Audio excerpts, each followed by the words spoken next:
Hi guys, நான் தான் உங்களுடைய ப்ரோக்ராம் பிரைன் பேசுகிறேன். லாஸ்ட் வீடியோவில் வந்துட்டு ஒரு பிளாக் டயக்ராம் எப்படி வந்துட்டு நம்ம படிக்கிறது, எப்படி புரிஞ்சுக்கிறது டேட்டா ஷீட்டில் இருந்து அப்படிங்கிறத நான் ரொம்ப நல்லா சொல்லிக் கொடுத்துருக்க நினைக்கிறேன். எல்லாருக்கும் புரிஞ்சிருக்கும் நம்புகிறேன். அது புரிஞ்சிருச்சு அப்படின்னா இப்போ சொல்ல போகிற ரெஜிஸ்டர் எப்படி அனலைஸ் பண்ணுறது சொல்லும்போது உங்களுக்கு அது ஈஸியாக இருக்கும். ஏன்னா அந்த பிளாக் டயக்ராம் வச்சு தான் ரெஜிஸ்டர்ஸ் நம்மளால் வந்து ஈஸியாக புரிஞ்சிக்க முடியும். இது புரியட்டானே பரவாயில்ல. ஏன்னா வந்துட்டு இதை ரெஜிஸ்டர் கற்றுக்கிட்டீங்க அப்படின்னா அடுத்து நீங்கள் ப்ரோக்ராம் செய்ய ஆரம்பிப்பீங்க. ப்ரோக்ராம் செய்யும்போது சில டவுட்ஸ் வரும். அப்போ நீங்கள் அந்த தியரி பாட்டை பார்த்தீங்கன்னா உங்களுக்கு வந்துட்டு புரிஞ்சிடும். இப்போ என்ன டாபிக் அப்படின்னா, கேப்சரில் நீங்கள் இப்போ ப்ரோக்ராம் பண்ணணும் இல்லையா, அதுக்கு ரெஜிஸ்டர்ஸ் என்ன வேணும், எப்படி நீங்கள் கான்ஃபிக் பண்ணணும் ரெஜிஸ்டர்ஸை அப்படிங்கிறத பார்க்கலாம். என்ன ரெஜிஸ்டர்ஸ் நமக்கு வேணும் அப்படின்னா, CCP1 கான் அப்படின்னு தேவைங்க. கேப்சர் பண்ணுறதுக்கு 1 கான் அப்படின்னு சொல்லுவாங்க. இந்த ஒன்றுலேயே வந்துட்டு எல்லாமே அடங்கிடுது. ஓகே, இதில் தான் வந்துட்டு நீங்கள் கேப்சர் பண்ணிக்கலாம், கம்பேர் பண்ணிக்கலாம், பிடபிள்யூ செட் பண்ணிக்கலாம், எல்லாத்தையும் ஒரே இதில் செட் பண்ணிக்கலாம். ஓகே, இப்போ நான் இதை எழுத மேலே கீழே வந்துட்டு உங்களுக்கு அந்த பாக்ஸு பிட் எத்தனை பிட் இருக்குன்றது எல்லாமே உங்களுக்கு வந்துகிட்டே இருக்கும். ஃபஸ்ட்டு பிட் 7 பார்க்கலாமா. பிட் 7ம் 6மே வந்துட்டு அன்இம்ப்ளிமெண்ட். ஏன்னா வந்துட்டு ஃபியூச்சர் 18F 32F அந்த மாதிரி சில சீரீஸில் அது கவர் பண்ணியிருப்பாங்க. இப்போதைக்கு நம்ம படிக்கிற ஐசி வந்து 16F தானே, அந்த சீரீஸை நம்ம படிக்கிறோம். அந்த சீரீஸில் இது வந்து இது ரெண்டுமே அன்இம்ப்ளிமெண்ட்டாக இருக்கும். ஓகேவா. அடுத்து என்ன பிட் 5 என்னது அப்படின்னா, CCPX பெரிய எக்ஸ் போட்டிருக்காங்க. இந்த எக்ஸ் வந்து என்னென்னா CCP1க்கும் ஓகேயா இருக்கும், CCP2க்கும் ஓகே. அதாவது இந்த எக்ஸு, இந்த எக்ஸ் வந்துட்டு நார்மல் எக்ஸ் தான், அது ஒன்றும் மீனிங் இல்லை. இப்போதைக்கு இதை பற்றி நல்லா சொல்லித்தர முடியாது. ஏன்னா ஃபார் எக்ஸாம்பிள் இந்த பிட்டும் CCP நியூ எக்ஸ் போட்டு பெரிய Y, capital Y, capital X. So இது ரெண்டு பிட்டுமே இங்கே 1 2 போட்டுக்கலாம். இந்த எக்ஸ்ன்றதுல ரெண்டு பிட்டுமே யாரை பற்றி பேசுறது அப்படின்னா, it's only for pulse width modulation, PWM. அது படிக்கும்போது தான் நமக்கு இது ஏன் அப்படின்றது இருக்குன்றது தெரியும். 10 பிட் 8 பிட்டாக இருக்குது, 10 பிட்டாக மாற்றது யூஸ் பண்ணுவாங்க. இப்போதைக்கு இதை பற்றி ரொம்ப யோசிக்க வேண்டாம், குழப்பிக்கணும். இதை பற்றி டிஃபால்ட்டாக இதுவும் 0 இதுவும் 0 0 0 பண்ணிக்கோங்க. அதை பற்றி ரொம்ப குழப்பி வேண்டாம். Okay, don't confuse. அடுத்த பிட் வந்து 3 3 2 1 0. இது ஃபுல்லாக ஒரே கான்செப்ட் தான். எப்படி இருக்கும் அப்படின்னா, CCPXM3லேருந்து இது 2 வரும், இது 1 வரும். CCPXM0, அதாவது இதுவும் CCPMX2 CCPXMX1 அப்படி சொல்லுவாங்க. நான் ஷார்ட்டாக 2 எழுதியிருக்கேன். ஸோ இந்த 4மே என்னது அப்படின்னா, இது கொஞ்சம் லென்த்தாக வரும். அதை நான் கீழே எழுதுகிறேன். ஃபார் எக்ஸாம்பிள் நீங்கள் இதை 2 0 0 0 0 4 விட்டு 0 பண்ணிட்டீங்க அப்படின்னா, கேப்சர் கம்பேர் PWM எல்லாமே வந்துட்டு டிசேபிள் ஆகும். எதுவுமே வந்துட்டு உங்களால் யூஸ் பண்ண முடியாது, டிஃபால்ட் மோடுக்கு போயிடும். It's all disable. இதே உதாரணத்துக்கு நீங்கள் வந்துட்டு 0 1 0 0 அதை நீங்கள் செட் பண்ணிட்டீங்க அப்படின்னா, கேப்சர் அப்படின்ற அந்த கான்செப்ட் இருக்கு இல்லையா, அது வந்துட்டு எவ்ரி ஃபாலிங் ஏஜுக்கும் அது வந்துட்டு ஒர்க் ஆகும். ஃபாலிங் ஏஜுக்கு அது ஒர்க் ஆகும். உதாரணத்துக்கு இப்போ ஒரு பல்ஸ் நமக்கு இங்கே வருது வச்சுக்கலாமா. இந்த மாதிரி நீங்கள் 0 1 0 1 0 0 செட் பண்ணிட்டீங்க அப்படின்னா, எவ்ரி ஃபாலிங் ஏஜ், அதாவது ஹை டு லோ, இங்கே மட்டும் டெக்ட் பண்ணணும். அந்த மாதிரி செட் பண்ணுவோம். இதே வந்து நீங்கள் 0 1 0 1 இந்த மாதிரி பண்ணிட்டீங்கன்னா, எவ்ரி ரைசிங் ஏஜ், புரியுதுங்களா. அப்படின்னு நடக்குது அப்படின்னா இதே கான்செப்ட் இதே எடுத்துக்கலாம். இந்த மாதிரி நடந்தது அப்படின்னா every rising edge, low to high இது மட்டும் எடுத்துக்கும், இது எடுத்துக்காது. புரியுதா. எவ்ரி ரைசிங் ஏஜ் இந்த மாதிரி நடக்கும்.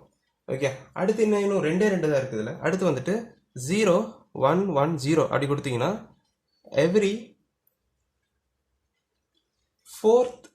ஃபோர்த் ரைசிங் ஏஜ், எவ்ரி 4வது ரைசிங் ஏஜ் அப்போ தான் டேட் ஆகும். அப்போ தான் இன்டர்ஃப்ளாக் செட் ஆகும். அப்போ தான் வந்து நம்மளால் டேட்டாவை வந்து எடுத்துக்க முடியும். இப்போ இது எப்படி 4th ரைஜ்னா எப்படி இருக்கும் அப்படின்னா, ஃபர்ஸ்ட் 1 2 3 4. ஸோ இந்த 4வது பல்ஸ் இருக்கு இல்லையா, இந்த பல்ஸ் டெக்ட் பண்ணது. அது எப்படின்னா ரைசிங் ஏஜாக கண்டுபிடிக்கும், ஃபாலிங் ஏஜ் தான் கண்டுபிடிக்க முடியாது. அது ஆப்ஷனில் கொடுக்கல. ரைசிங் ஏஜ்னா லோ டு ஹை இது மட்டும் கண்டுபிடிக்க முடியும். அந்த அவ்வளோ ஆப்ஷன் இருக்குதுல்ல, ரைட்டா. அடுத்து என்ன இருக்கும் அப்படின்னா, இதுனா 6ஆ, அப்புறம் என்ன இருக்கும் அடுத்துனா 7 இருக்கும். 1 1 1 இருக்கும், 7. இதுக்கு என்ன இருக்கும்னா, இது வந்துட்டு எவ்ரி 16th எட்ஜ், 16வது எட்ஜ் ரைசிங், அதுவும் ரைசிங் ஏஜ் தான். புரியுதா, அதுவும் ரைசிங் ஏஜ் 16th எட்ஜ். இது வந்துட்டு 1 2 6 16 வரைக்கும் போயிட்டு இப்படி இருக்கு வச்சுக்கலாம். இது 16 பல்ஸ் கன்சிடர் பண்ணிக்கலாம். இது ரைசிங் எட்ஜ் தான், லோ டு ஹை டைரக்ட் பண்ணணும். ஓகேவா? ஸோ இது எல்லாமே நடக்கும்போது இந்த இன்டர் ஃபிளாக்லாம் நமக்கு செட் இந்த மாதிரி டைரக்ட் ஆகுது. டிடெக்ட் ஆகும்போது ஒரு இன்டர் ஃபிளாக் செட் ஆகும். அது எதில் இருக்குது அப்படின்னா PIR1 அப்படின்ற ஒரு ரெஜிஸ்டருக்குள்ள CCP1IF. ஏன் 1 சொல்றாங்கன்னா இதுல 2 இருக்கு இல்லையா, CCP1 இருக்கு, CCP2 இருக்கு. CCP2 டைரக்ட் ஆக்ஷன்ன்றதுல 2ன்னு சொல்லணும், 1 செட் ஆக்ஷன் 1 சொல்லணும். சரி, இப்போ நம்ம ஃபுல்லா 1ன்ற கேப்சரை பத்தி பேசுறோம். 2லையும் கேப்சர் யூஸ் பண்ணிக்கலாம், 2 பின்னையும் கேப்சர் யூஸ் பண்ணிக்கலாம். நீங்க அந்த மாதிரி பண்ணும்போது நீங்க 2ன்னு போட்டுக்கணும். ஸோ CCP-PR1ல 1ன்ற இன்டர் ஃபிளாக் இருக்கு. 2 பத்தி நம்ம அப்புறமேட்டு பார்க்கலாம். 2 கூட உள்ள இருக்கு, நான் படிக்கும்போது நான் சொல்றேன் எங்க இருக்கு எதுன்ட்டு. இது புரியுதா உங்களுக்கு? ஸோ இதுதான் கான்செப்ட்டுங்க. ஸோ இது வந்துட்டு ஒரு PIR இது இருக்கு, ஒரு CP ஐகான் அப்படின்றதுக்குள்ள யூஸ் பண்ணுறோம். நம்ம இது 4த்துக்கு ஏற்ற மாதிரி டிசேபிள் பண்ணிக்கலாம். ஃபாலிங் எட்ஜா, ரைசிங் எட்ஜா, 4th எட்ஜா, 16th எட்ஜா அப்படின்றது நம்ம எல்லாத்தையும் கண்டுபிடிச்சிக்கலாம். ஸோ இது புரியுதா? ஸோ இவ்வளோதான், இதுதான் கான்செப்ட். ஓகே. ஸோ அடுத்து நம்ம CCP-CON 1 CCP1CON அப்படின்ற அந்த ரிஜிஸ்டரில் வந்துட்டு எப்படி அந்த மோடு செலக்ட் பண்ணுறது, 14th எட்ஜா, 16th எட்ஜா, அதெல்லாம் சொல்லிடுச்சு. இப்போது சம் வேவ் ஃபார் எக்ஸாம்பிள் நீங்கள் வந்துட்டு ரைசிங் எட்ஜ் டிடெக்ட் செட் பண்ணியிருக்கீங்க. Rising edge every rising edge detect பண்ணிட்டீங்க. டிடெக்ட் பண்ணதுனால CCP1IF அப்படின்ற பிட் வந்துட்டு 1 ஆயிடுச்சு வச்சுக்கலாமா? அந்த பிட் வந்து ஈக்குவல் டு 1 ஆயிடுச்சு. நாட் செக் பண்ணல, அது 1 ஆயிடுச்சு. ரைட்டா? இப்போ இந்த 1 ஆயிடுச்சு அப்படின்னா டேட்டா நீங்கள் பிக் பண்ணணும் இல்லையா? அது எப்படி பிக் பண்ணலாம், அது எப்படி ரன் பண்ணுறது அப்படின்னு பார்த்தீங்கன்னா அதுக்கு யூஸ் பண்ணுற ரிஜிஸ்டர்ஸ் தான் வந்து டைமர் 1 யூஸ் பண்ணுறீங்க. ஸோ அதை நீங்கள் ஆன் பண்ணணும்ல. அப்போ அதுக்கான ரிஜிஸ்டர் என்னது அப்படின்னு பார்த்தீங்கன்னா பிட்டு 0 எதில் நீங்கள் பார்க்கணும் அப்படின்னா T1 கானில் நீங்கள் பார்க்கணும். இதில் பிட் 1 யார் அப்படி இருக்கா அப்படின்னா TMR1 ஆன் அப்படின்ற பிட் இருக்குங்க. அதுதான் பிட் 0 இருக்கு, T1 கான்குள்ள இருக்க பிட் 0 இதான் இருக்கு. அப்போ T1 கான் என்ன வேல்யூ போடணும் அப்படின்னா 0x01 மட்டும் போட்டால் போதுங்க, நீங்கள் வேற எதுவுமே பண்ண வேண்டாம். ஓகேவா? ஆனால் இதில் இன்னொரு விஷயம் ஒன்று இருக்கு. இந்த CCP1 ஓகே கேப்சர் அப்படிங்கிறது டைமரை பேஸ் பண்ணி, டைமர் 1 பேஸ் பண்ணி இருக்கிறதுனால டைமரில் வந்துட்டு ஆசிலேட்டரை எனபிள் பண்ணாதான் அது எப்படி சொல்றது, சுவிட்ச் ஓவர் பண்ணுற மாதிரி சொல்லிக்கலாமா? நீங்கள் இப்போ கவுண்டர் பண்ணிக்க முடியும். கவுண்டர் அப்படிங்கிறது இன்புட்டு, ரைட்டா?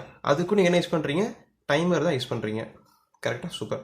அதே மாதிரி டைமரில் நீங்கள் பண்ணுறீங்க, அது நீங்கள் அவுட்புட்டாக டிக்ளேர் பண்ணி நீங்கள் ஏதோ ஒரு பின்னுக்கு கொடுத்துக்கிறீங்க. அதுவும் என்னது, அதே டைமர் யூஸ் பண்ணி தான் அவுட்புட் மீன்ஸ் நீங்கள் ஏதோ ஒரு பின் ஹைலோ பண்ணுறீங்க, ஏதோ நடக்குது, அதுவும் டைமர் தான் யூஸ் பண்ணுறீங்க. இப்போ அடுத்து என்ன பண்ணுறீங்கன்னா டைமர் 1 டைமர் யூஸ் பண்ணுறீங்க. அடுத்து என்ன பண்ணுறீங்கன்னா கேப்சரு, ஓகே, அப்புறமேட்டு வந்துட்டு கம்பேரு, அப்புறம் PWM எல்லாத்தையும் நீங்கள் யூஸ் பண்ணுறீங்களே. ஸோ PWM வராது, எல்லாத்தையும் யூஸ் பண்ணுறீங்கன்னா இது இன்புட்டாக இருக்கும், அவுட்புட்டாக இருக்கும். இது பார்த்தா இன்புட்டாக இருக்குது, இது வந்து அவுட்புட்டாக இருக்குது. ஸோ இதுவும் என்ன இருக்குன்னா டைமருக்குள்ளே தானே இருக்குது. அப்போது சுவிட்ச் ஓவர் பண்ணுறீங்க. இப்போ என்ன பண்ணுறீங்கன்னா குட்டி பாக்ஸ் மாதிரி இருக்குது. டிஃபால்ட்டாக அவர் வந்துட்டு இவரை தொட்டுட்டு இருப்பார், இவர் 2 தொட்டுகிட்டே இருப்பார். ஸோ ரெண்டுமே கான்ஸ்டன்ட் நடந்துட்டு இருக்கு. நீங்கள் இவரை தொட்டால் மட்டும், இவருக்கு எனபிள் பண்ணி நீங்கள் இது வழியே டேட்டா எடுத்தால் மட்டும்தான் இது 2 ஒர்க் ஆகும். ஸோ அப்போ என்ன பண்ணணும்னா TOSCEN அப்படின்ற பிட்டை நீங்கள் எப்போ 1 பண்ணாலும் அப்போ தான் இது சுவிட்ச் ஓவர் ஆகி இது கிட்ட வரும். நீங்கள் பிளாக் டயக்ராம் கட்டாக பார்த்தா தெரியும் உங்களுக்கு. பட் கான்செப்ட் என்னது அப்படின்னா டிஃபால்ட்டாக டைமர் வந்துட்டு இதுக்காக மட்டும் உருவாக்கப்பட்டிருக்கும். நீங்கள் அந்த சுவிட்ச் ஓவர் பண்ணணும். அடுத்து அந்த ஆசிலேட்டர் இதுக்கு நீங்கள் மாற்றி விடணும் அப்படின்னா இந்த பிட்டை நீங்கள் ஆசிலேட்டர் எனபிள்ன்ற பின் நீங்கள் ஆன் பண்ணால் போதும், எதுக்குள்ளே இருக்குன்னா இதுக்குள்ளே இருக்கும். அந்த ஃபோட்டோ நான் சைடில் காட்டியிருப்பேன். அந்த பிட்டை நீங்கள் 1 பண்ணால் போதும், இதுக்கு சுவிட்ச் ஓவர் ஆயிரும். ரைட்டா? அப்போ இதுலேருந்து ஆன் ஆகும். அப்போ கரெக்டான வேல்யூ என்ன போடணும் அப்படின்னா 0B எழுதுறேன், சிங்கிள் பிட் எழுதி காட்டுறேன். 00 போடணும். ரெண்டுமே அன்லிமிட்டட் வரும் D1 கானில். ஓகே, அதுவும் 00 தான். ஓகே, ப்ரீஸ்கேல் 2 பிட்டு. இது ஆசிலேட்டர் பிட் 1 பண்ணணும். 001 இது கவுண்டர் பின்னு டைமர் ஆன் பண்ணுற பிட்டு. டைமர் ஆன் பண்ணணும், ஆசிலேட்டர் எனபிள் பண்ணணும். இந்த 2 பிட்டை 1 பண்ணால் மட்டும்தான் கேப்சர் வந்து சுவிட்ச் ஓவர் ஆகி நமக்கு வந்து டேட்டா இன்புட்டை வந்து நமக்கு வந்து நம்ம கண்ணுக்கு தெரியும் எவ்வளோ பல்ஸில் வந்திருக்கு அப்படின்ட்டு. அப்போ தான் கரெக்டாக ஒர்க் அவுட் ஆகும். ஸோ இது உங்களுக்கு புரிஞ்சுதா? இது ஒரு நியூ கான்செப்ட்டுங்க, வேறு எதுவும் கிடையாது. ஸோ இதுக்காக தான் இது. ஸோ என்ன வேல்யூ போகணும்னு சொல்லி கொடுத்துட்டேன், எப்படி டேட்டாவை சுவிட்ச் ஓவர் பண்ணுறதுன்னு சொல்லி கொடுத்துட்டேன். இது புரிஞ்சிச்சா? இதுக்காக ஆசிலேட்டர் எனபிள் அப்படிங்கிறது எனபிள் பண்ணுற மாதிரி, ஆசிலேட்டர் எனபிள் பண்ணுற மாதிரி நீங்கள் வச்சாச்சு. இப்போ அடுத்து நடக்குது அப்படின்னா டைமர் 1ல் வந்துட்டு ஒரு கான்செப்ட் இருக்கு இல்லையா, ஆல்ரெடி சொல்லி கொடுத்துருவோம் போன வீடியோலே. டிஎம் R1 Lன்னு ஒன்று இருக்குது, அப்புறம் டிஎம் R1 Hன்னு ஒன்று இருக்குது.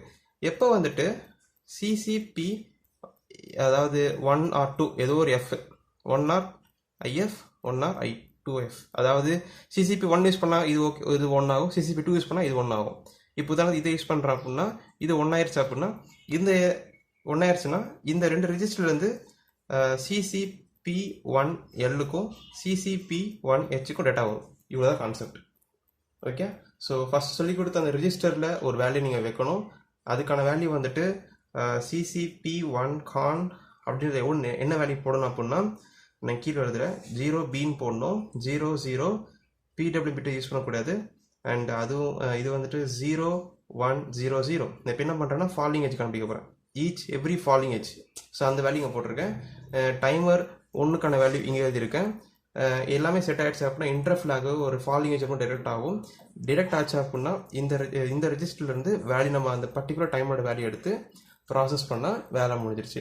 ஸோ ஃபஸ்ட் டைம் ஒரு வேல்யூ எடுக்கணும், அடுத்து இன்னொரு டைம் 2 வேல்யூ எடுக்கணும், ரெண்டுத்தையும் மைனஸ் பண்ணி ஆட் பண்ணி ஒரு டிஸ்பிளே பண்ணிட்டா வேலை முடிஞ்சிருச்சு. இவ்வளோ மைக்ரோ செகண்டில் இது பீரியட் இதில் இருக்குது. ஸோ அடுத்த வீடியோவில் எப்படி இதுக்குலாம் ப்ரோக்ராம் பண்ணுறது. ஓகே, ஸோ இந்த வேல்யூஸ் நான் வச்சுக்கோங்க, இந்த வேல்யூ நான் வச்சுக்கோங்க, அப்புறம் இன்டர்ஃப்ளாக், இவ்வளோ கான்செப்ட். இந்த 3த்தை வச்சு நம்ம ப்ரோக்ராம் பண்ணிட்டு போயிடலாம். கேப்சருக்கு முடிச்சாச்சு.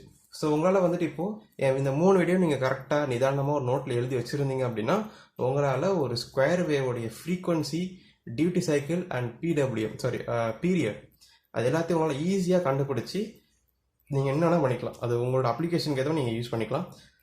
ஸோ அடுத்த வீடியோவில் ஒரு நல்ல ஒரு சூப்பரான ஒரு ப்ரோக்ராமோட நான் மீட் பண்ணுறேன். ஸோ இந்த வீடியோ உங்களுக்கு பிடிச்சிருந்ததுன்னா லைக் பண்ணுங்கள், ஷேர் பண்ணுங்கள், சப்ஸ்கிரைப் பண்ணுங்கள். And another is bye from Program Brain and have a nice day guys. Bye.